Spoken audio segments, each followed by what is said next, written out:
Hello everybody, I hope you're enjoying your day. Daniel Franklin here, SouthernCharmHolsters.com. And today I was going to show you this Governor holster I've got going out. It's done in saddle tan with highlighter, and highlighter does make it a little bit darker than just a plain saddle tan, but it makes the tooling stand out a little bit around, like on the snap and the letters. Of course, this guy's initials was DR, and he opted to have the trigger guard covered. Now, some of these you'll notice has a little cutout right here, and the reason I do that is back in 1975, our mom bought my dad a Colt New Frontier, and he carried it in an old Hunter 101 holster, and it had a cutout. And when I was designing my holsters, I was thinking back to Dad's gun, I guess, and how he carried, and it's just kind of a nod to him when the ones I do the cutout. But the cutout is optional. If you want it covered, we can cover it. If you want it cut out, it's mainly aesthetics. I don't think anyone's really doing fast draw shooting with these holsters. Who knows? They may be. But speaking of fast draw, well, that shell had that snap locked. Well, that's something to note.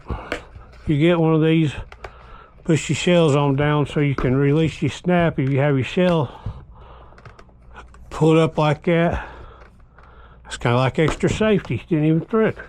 Anyway, you'll notice how they stay open.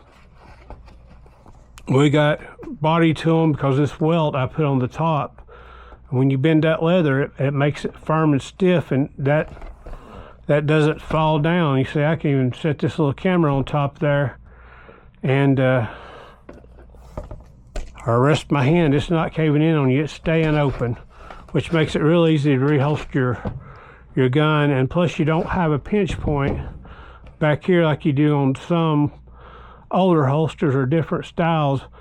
I do a thick spine on mine. That's solid leather on the spine right there, where it gives you plenty of room for that trigger guard to slide in. Just remember, if you get a Governor holster, push your shells on down there, because you have them sticking up, you're locking your thing. Who would have thought it? Find something new every day.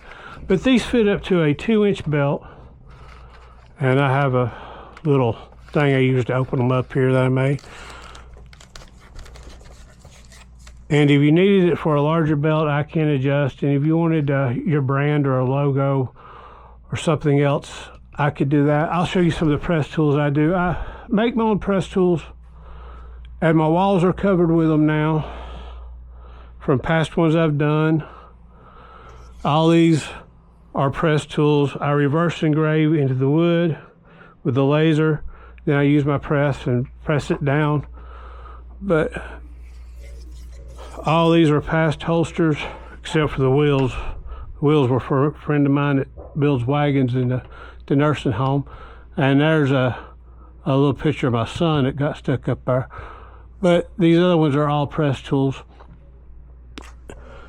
And there's plenty of more press tools that I've sure got thrown away because not everyone's made it on the wall, but I've got a lot of them. All these were old holsters I did.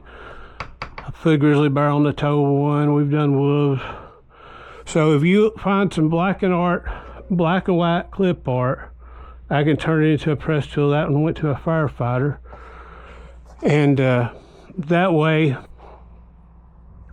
you can have your logo or your brand, whatever you want on there.